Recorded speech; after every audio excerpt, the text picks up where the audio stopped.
Assalamualaikum warahmatullahi wabarakatuh. Alhamdulillahirabbil alamin. Wassalatu wassalamu ala sayyidina Muhammadin sayyidil mursalin wa ala alihi wa ashabi ajmain.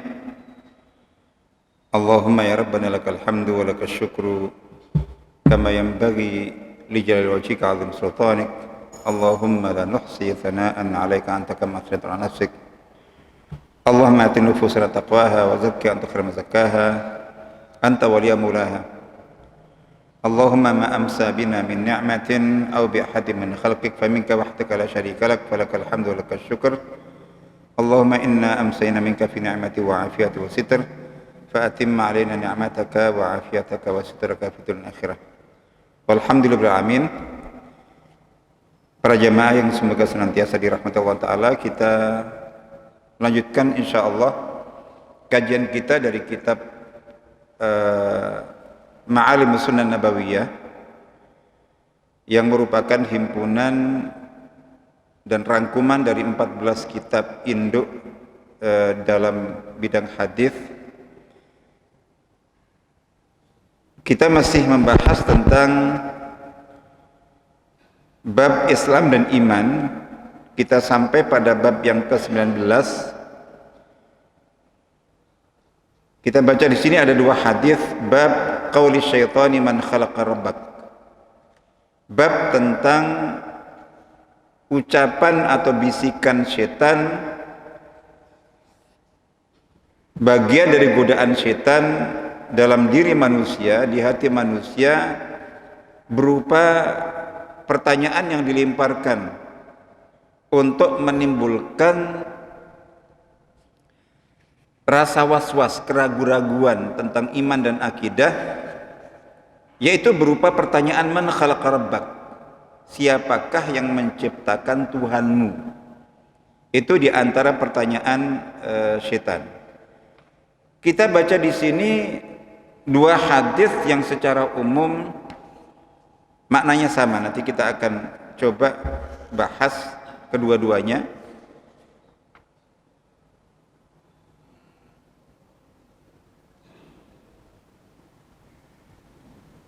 Hadis ini muttafaqun alaih, riwayat Bukhari Muslim. Nanti yang kedua itu tambahan riwayat dalam Sahih Muslim. Bismillahirrahmanirrahim. An Abi Hurairah radhiyallahu anhu qala, dari sahabat Abu Hurairah radhiyallahu anhu, beliau berkata, qala Rasulullah sallallahu alaihi wasallam, baginda Rasulullah SAW bersabda, ya'ti syaitanu ahadakum fayaqulu man khalaqa kadza man khalaqa kadza. Syaitan itu akan datang kepada salah seorang di antara kamu. Tentu syaitan datang untuk menggoda, untuk mengganggu, untuk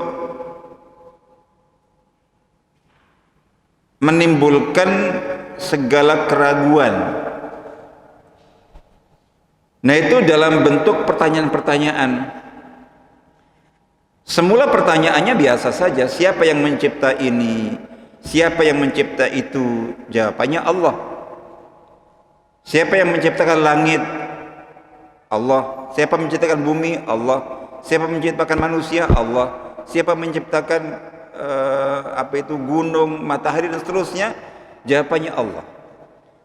Di situ tentu biasa dan baik, bagus.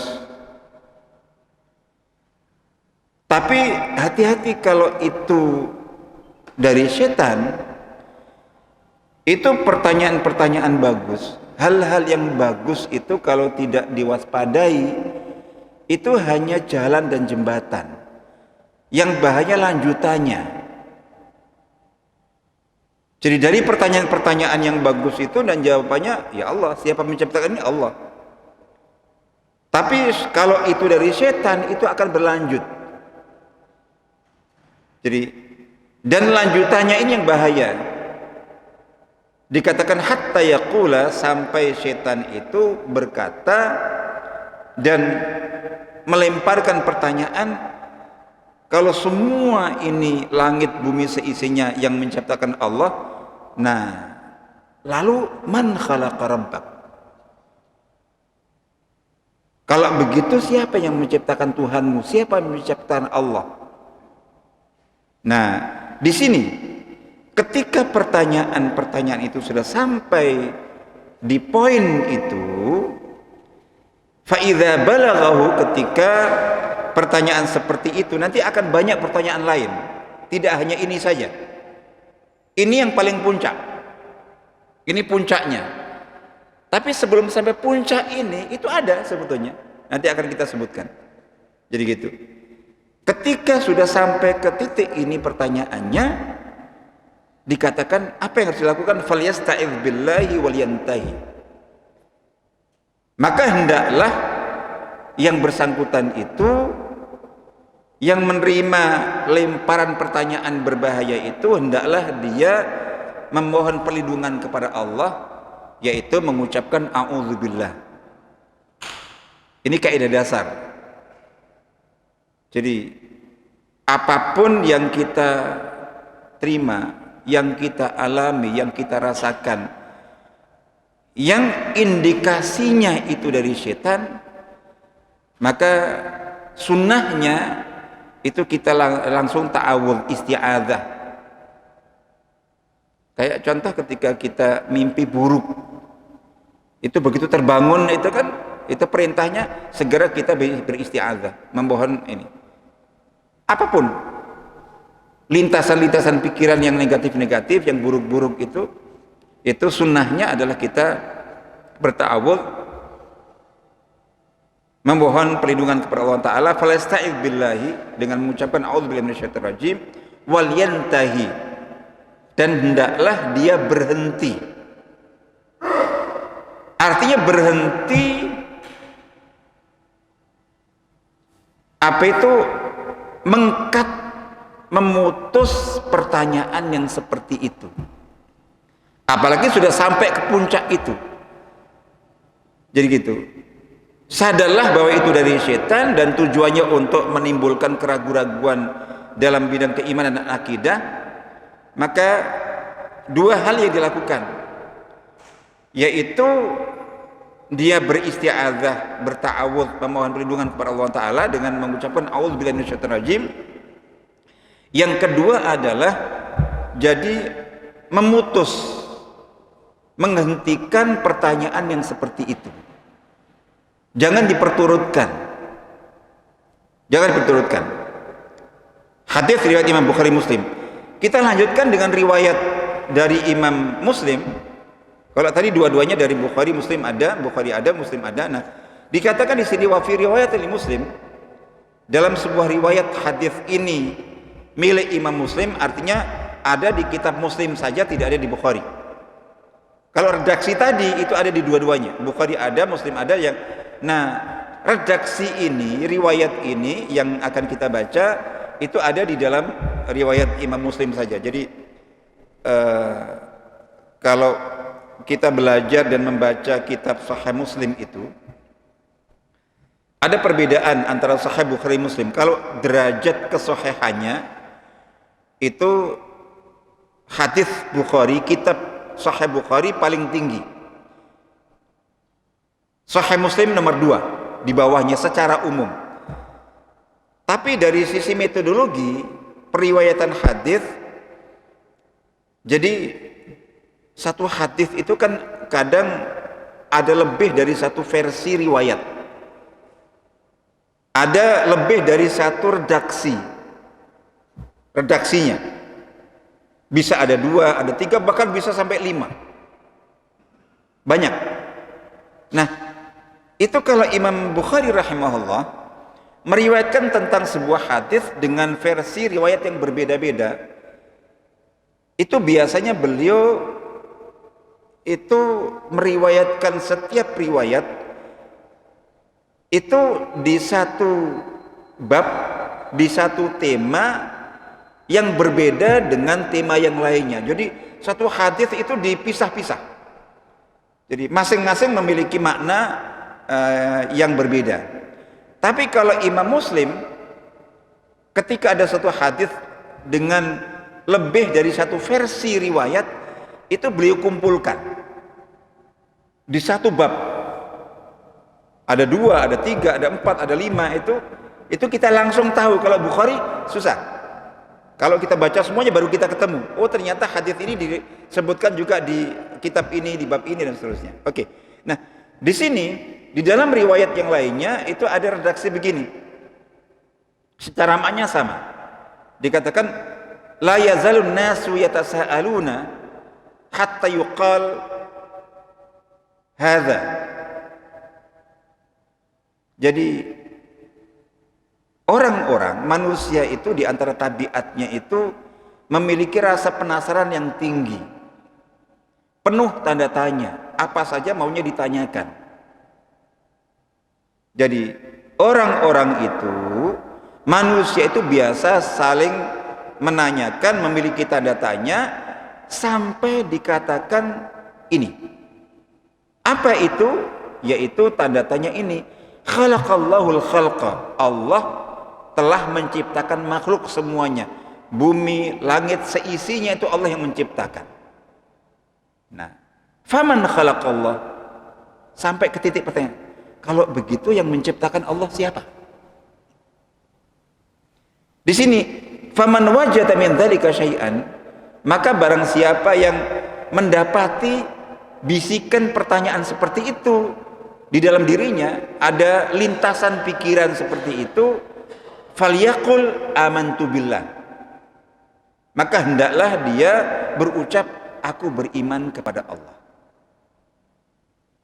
Di dalam riwayat lain itu ditambahi falyaqul amantu billahi wa rusulih, aku beriman kepada Allah dan rasul-rasulnya.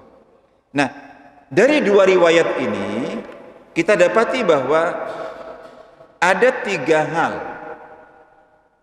Ada 3 hal yang harus dilakukan oleh seseorang ketika di dalam dirinya itu muncul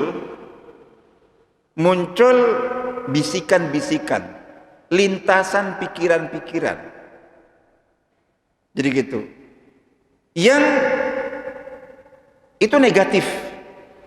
Negatifnya karena apa? Negatifnya itu yang muncul itu tanda tanya, pertanyaan-pertanyaan yang di luar jangkauan akal manusia, yang di luar jangkauan logika, yang memang tidak ada jawabannya. Sesuatu bisa kita jawabkan karena memang terjangkau oleh akal, pikiran kita. Jadi gitu.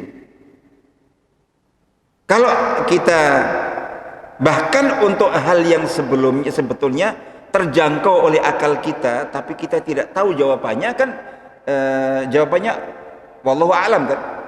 Allah yang lebih tahu, Allah yang maha tahu. Itu adabnya. Itu kalau untuk sesuatu yang dipertanyakan atau muncul dalam lintasan pikiran kita, tanda-tandanya ini masuk dalam wilayah logika, terjangkau akalnya tapi kita tidak tahu. Itu saja kita katakan wallahu a'lam. Wallahu a'lam, jangan kita ngira-ngira. Nah, adapun ketika lintasan pikiran, tanda tanya, pertanyaan-pertanyaan yang sudah masuk ke wilayah, ke ranah yang tidak dalam jangkauan akal manusia, apalagi kalau sudah tentang Allah, ini langsung tentang Allah. Jadi gitu. Yang menciptakan ini Allah. Allah menciptakan langit, bumi, seisinya, dari bintang-bintang, bulan-bulan, semuanya, matahari, Allah menciptakan. Kalau gitu siapa mencipta Allah? Kalau itu sudah seperti itu berarti ini hasil gabungan. Kalau di dalam riwayat yang pertama tadi, itu kan disebutkan itu setan pelakunya. Bahwa setan akan senantiasa melemparkan pertanyaan-pertanyaan yang bisa menimbulkan keraguan keimanan. Sampai ke titik, coba kamu pikir siapa yang menciptakan Allah coba. Jadi gitu. Nah, jadi itu di situ kepada setan. Makanya perintahnya falyasta'idz billah minasyaitonir rajim. Hendaklah dia beristi'adzah. Di dalam riwayat yang kedua tidak disebutkan. Redaksinya adalah bahwa orang-orang itu karena memang manusia itu punya tabiat rasa penasaran, banyak pertanyaannya, sampai bisa jadi pertanyaan-pertanyaan itu sudah nggak masuk akal, sudah keluar dari batasan jangkauan logika, tapi maunya, masya Allah, maunya tanya saja. Jadi gitu. Nah, di sini kalau untuk di sini itu dikatakan la yazalun nasu yatasaalun.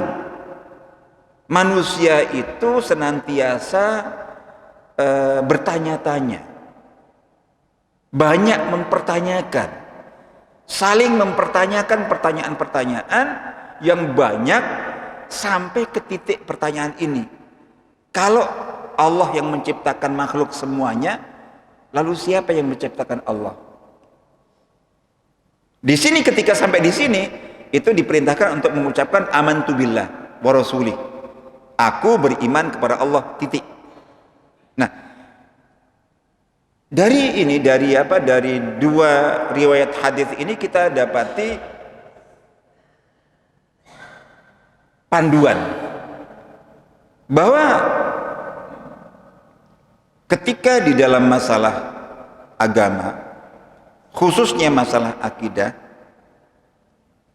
ketika muncul, jadi setan dan hawa nafsu kita. Jadi ini perpaduan ya.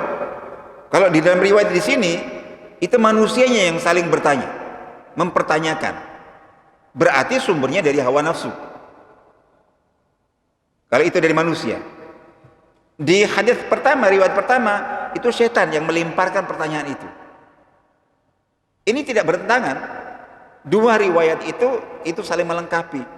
Karena memang segala yang buruk, jadi segala yang buruk muncul dan terjadi dalam kehidupan manusia itu perpaduan, hasil kerjasama, hasil kong kali kong kolaborasi antara hawa nafsu manusia dan setan.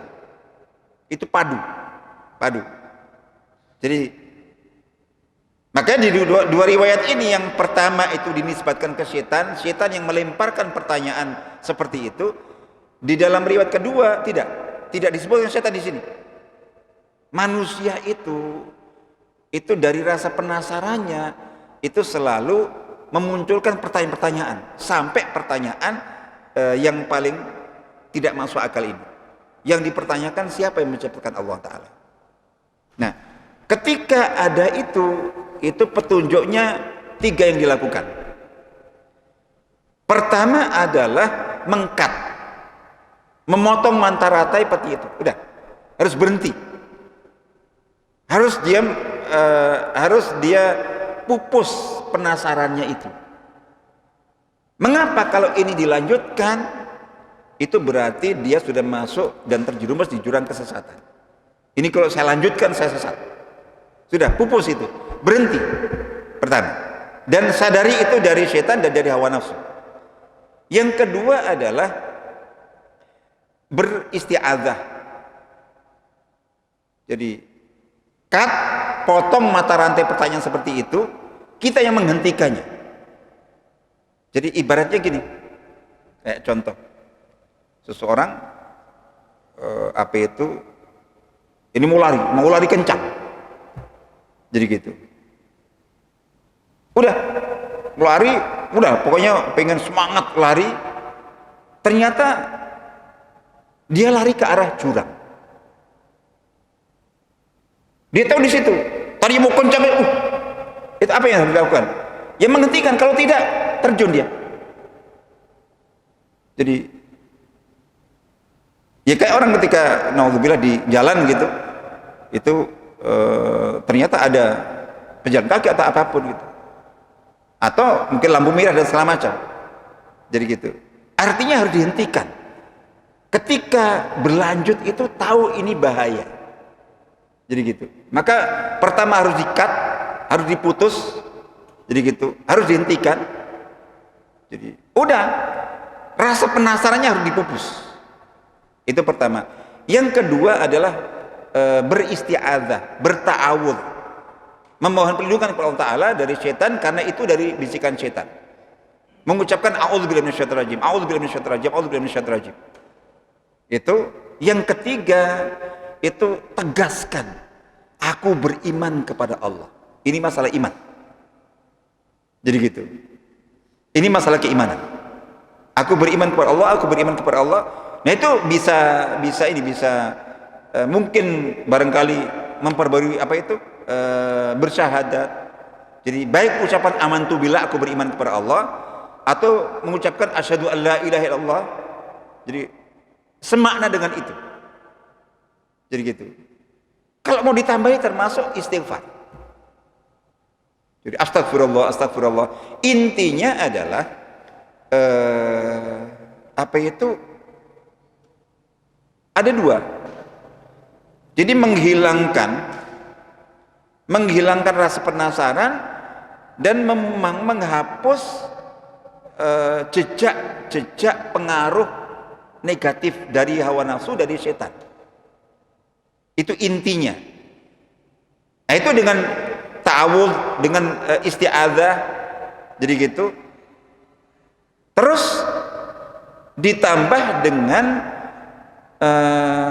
ikrar penegasan akan keimanan kita, jadi gitu, akan keimanan kita yang akan menghapus apa itu syak dan waswasah, apa itu waswas itu tadi semuanya, insya Allah begitu.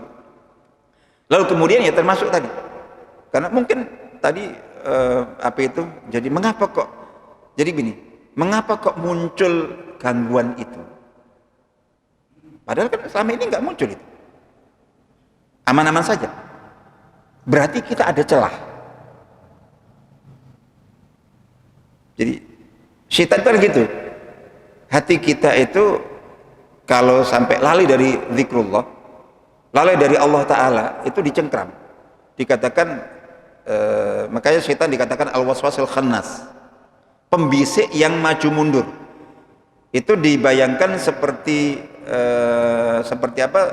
Jadi syaitan itu punya belalai kayak gajah. Jadi belalainya itu dipakai untuk nyaplok hati yang lalai dari Allah Ta'ala. Itu dicaplok, dikuasai, dibisiki dengan mudah. Ketika hati itu zikir, istighfar, jadi ta'awudz, baca Quran, itu mundur. Tapi nggak jauh-jauh, mantau terus. Lalai dicaplok lagi, zikir balik lagi, jika itu.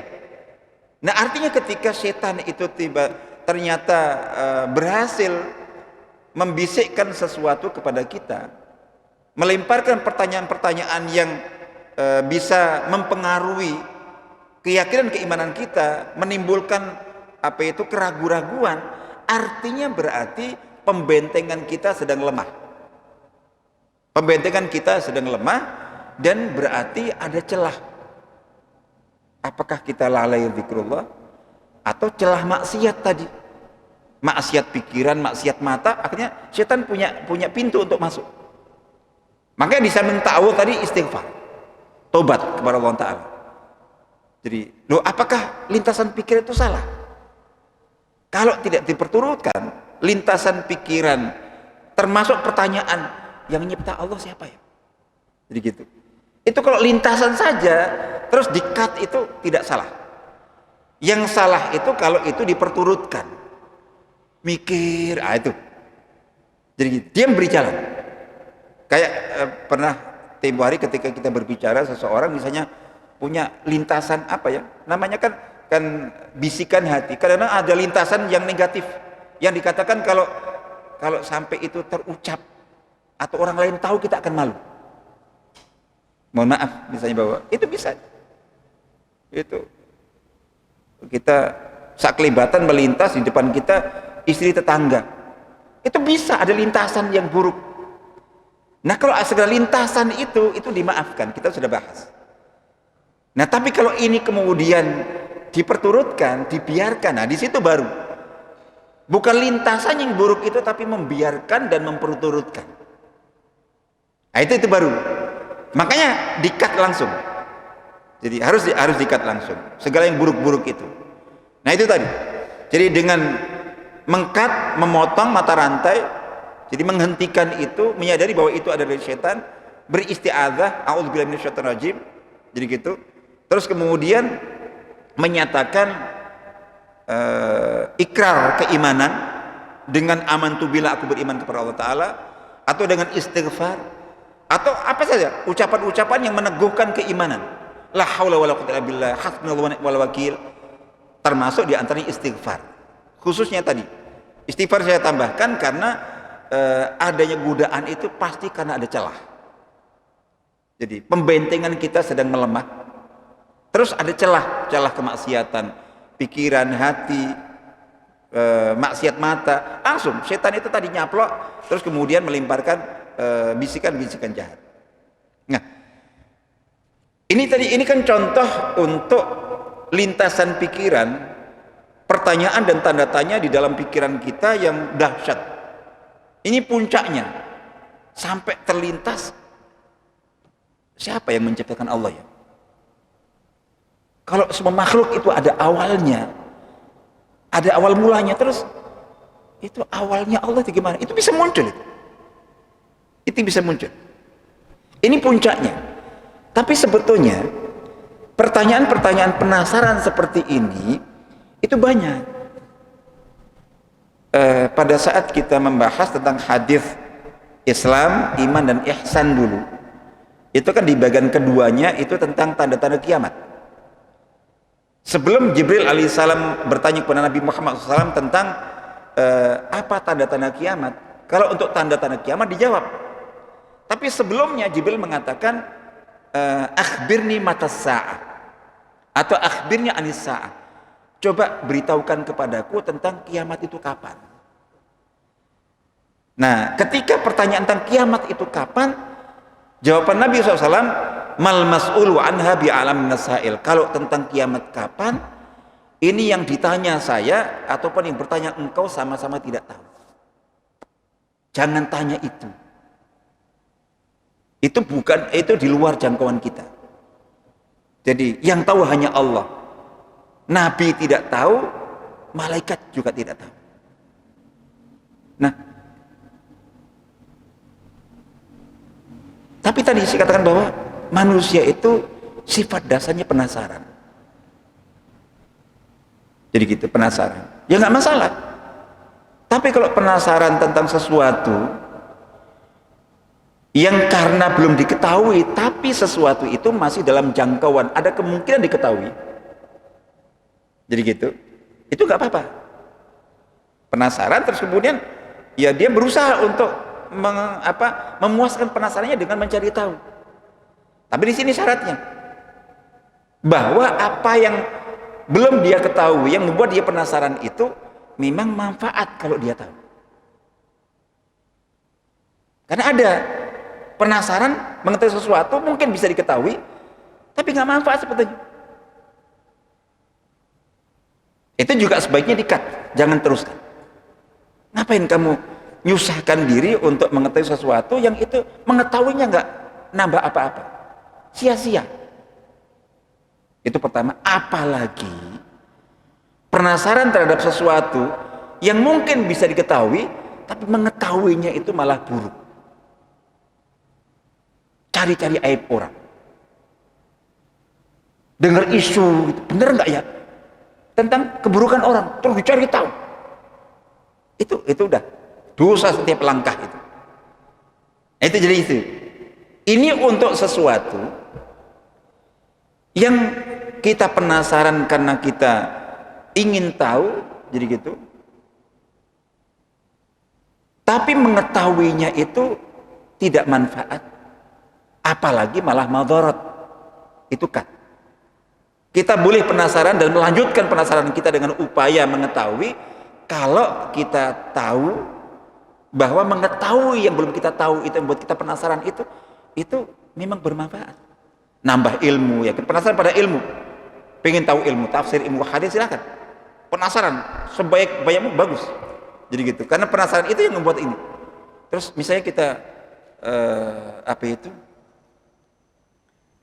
jadi yang biasa dengarkan kajian-kajian para kiai, ustadz, Gus Baha, Adidah, itu kok masya Allah ya, itu kok pintar gitu, gimana ya?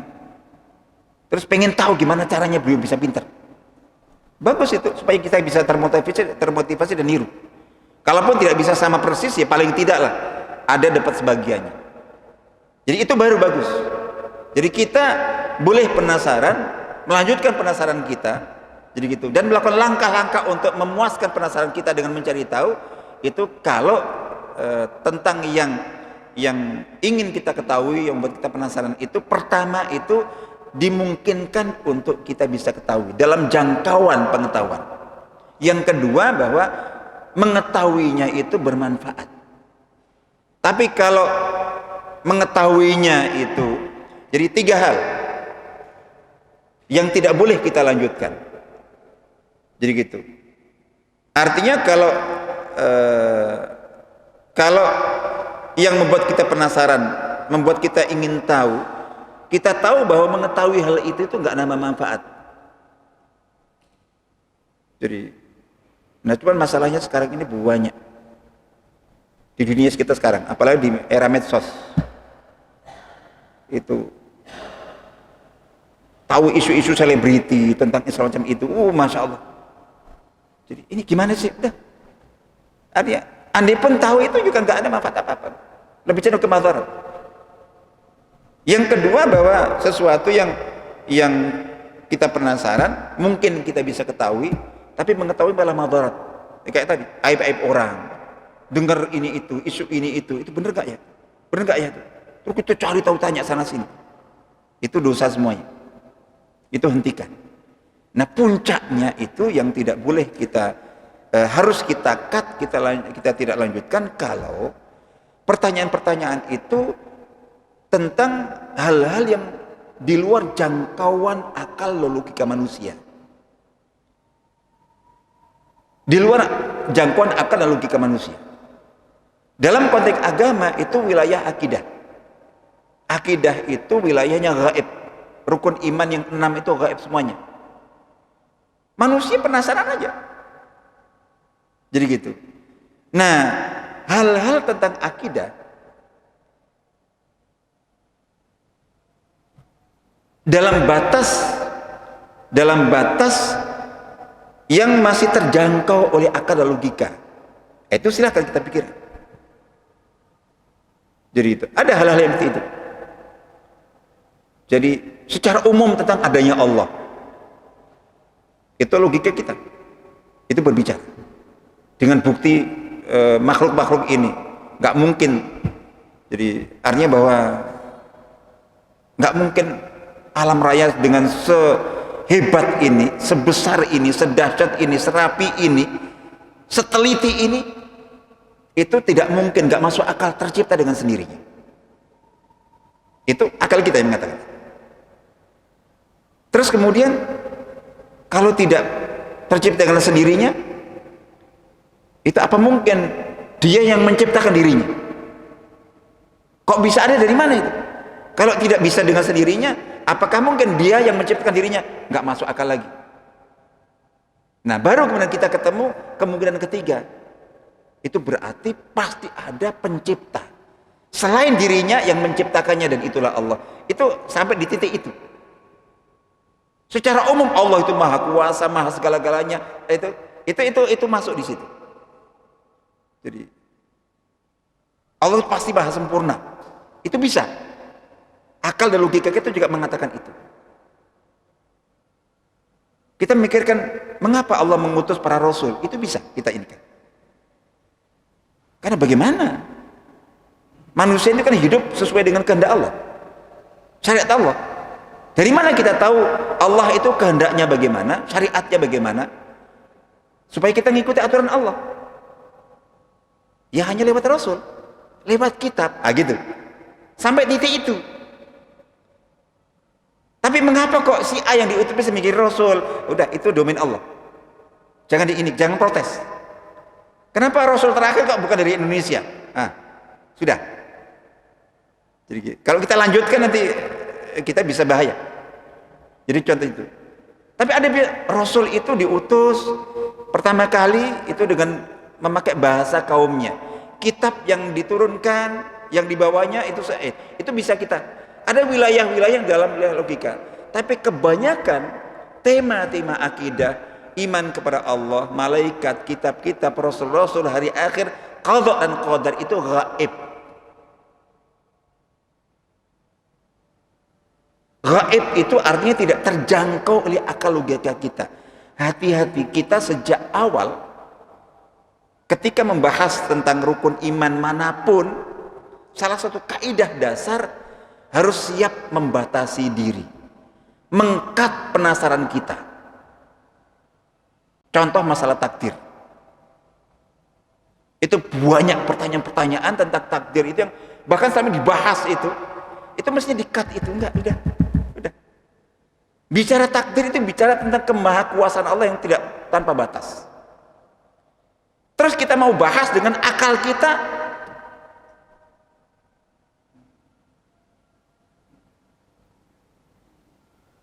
yang sangat terbatas sekali. Kita itu akal kita mikirkan tentang jeruan diri kita itu nggak nyampe. Diri kita itu sampai manusia meninggal semuanya itu masih banyak rahasia yang tidak tersingkap. Itu bisa kita teliti, silakan. Jadi gitu, rahasia lautan sehebat apapun silakan. Itu sampai kiamat itu masih lebih banyak yang rahasia. Lu kok masih mau bahas alam malaikat, alam jin yang gaib semuanya? Terus mikirkan tentang akhirat, surga, neraka dipikirkan. Rukun iman itu gaib, kewajiban kita mengimaninya, bukan memikirkannya. Jadi gitu. Loh, untuk apa akal kita? Akal kita itu untuk memikirkan yang dalam jangkauan akal pikiran kita, alam raya ini, yang sehebat apapun manusia memikirkan, meneliti dan mengkajinya, sampai kiamat tidak akan selesai. Yang dalam jangkauan. Lu kok bahas yang tentang akhirat? Ada kan mungkin barangkali, mohon maaf, barangkali ada jamaah yang pernah baca atau tahu buku yang bahas akhirat, judulnya Akhirat Tidak Kekal. Ternyata akhirat tidak kekal. Padahal Al-Quran menegaskan yang di surga khalidina fiha abada. Yang di surga itu di dalamnya kekal selama-lamanya. Yang di neraka khalidina fiha abada. Dan seluruh ulama sepanjang sejarah Islam itu sepakat bahwa surga neraka, ahli surga ahli neraka, akhirat kekal. Jadi gitu. Terus ada yang menulis di abad sekarang bahwa ternyata setelah diteliti, kan begitu kan, ternyata akhirat tidak kekal. Itu pakai akal logikanya. Jadi menyikapi surga neraka akhirat itu dengan logika dunia nggak akan bisa, nggak akan masuk. Begitu juga seterusnya. Intinya itu, ini dari hadis ini itu kaidahnya begitu. Kaidahnya khususnya, jadi ketika kita punya rasa penasaran nggak masalah, tapi kita harus arahkan. Karena penasaran manusia kalau nggak diarahkan, nggak dikat, nggak dibatasi, itu masya Allah. Kayak contoh dalam ini, mohon maaf. Jadi manusia itu kan, apalagi yang ingin menjadi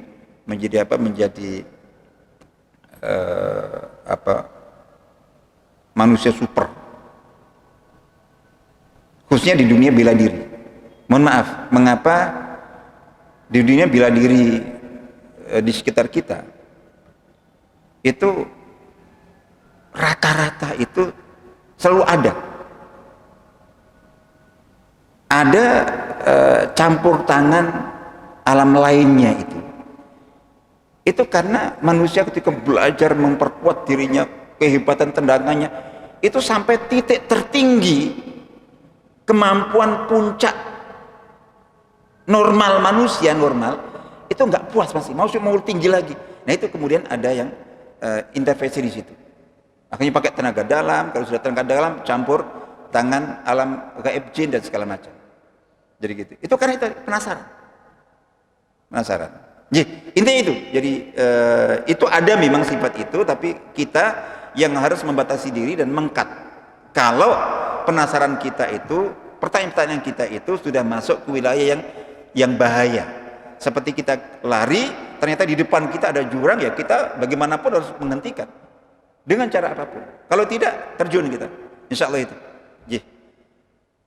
Barangkali ada yang ingin ditambahkan, sisa waktu sedikit. Iya, Bukhari Muslim. Ya, cuman yang bagi yang redaksi kedua, ya tadi yang saya sebutkan kan, hadis itu ada riwayat-riwayat. Jadi gitu. Maknanya sama, isinya sama, tapi ada perbedaan riwayat, itu redaksi. Nah, yang bagian kedua itu yang dari Muslim. Yang pertama Bukhari Muslim dua-duanya secara umum. Ya. Baik. Jadi ya kita baca dalam Al-Qur'an banyak sekali yang menegaskan bahwa inna syaitan lakum adu, atau dikatakan innahu lakum adu mubin, bahwa syaitan itu musuh atau musuh nyata bagi kamu. Tapi yang perlu dipahami adalah bahwa ketergodaan manusia itu tadi yang saya katakan, bahwa ini hasil kerjasama kolaborasi antara syaitan dan hawa nafsu. Nah, yang lebih dominan sebetulnya hawa nafsu manusianya. Syaitan itu melengkapi. Makanya tadi saya katakan, ketika ada seseorang kok mendapatkan godaan bisikan yang macam-macam itu artinya dia harus sadar, berarti dalam dirinya ada celah. Karena kalau pembentengan dirinya bagus, nggak ada celah, itu syaitan nggak bisa masuk. Di ayat di surat Ibrahim ayat 22 itu ditegaskan bahwa setan itu perannya bahkan semacam woro-woro, ngajak-ajak, persis seperti muadzin mengajak, hayya ala ayo salat. Setan seperti itu. Yang dengar azan itu apakah semua datang ke masjid? Enggak. Yang sadar, menggerakkan dirinya, melawan hawa nafsunya, datang. Tapi yang tidak peduli, muadzin nggak bisa apa, persis seperti itu setan itu. Ngajak ke yang buruk, yang diajak ada yang datang, ada yang tidak, ada yang mau, ada yang tidak. Nah, makanya tadi saya katakan bahwa mengapa perlu isti'adzah dan istighfar itu, karena begitu ada bisikan setan dalam diri kita, berarti dalam diri kita ada celah. Nah, itu yang harus kita tutup, insya Allah. Jadi insya Allah itu, mohon maaf sudah habis waktunya. Assalamualaikum warahmatullahi wabarakatuh.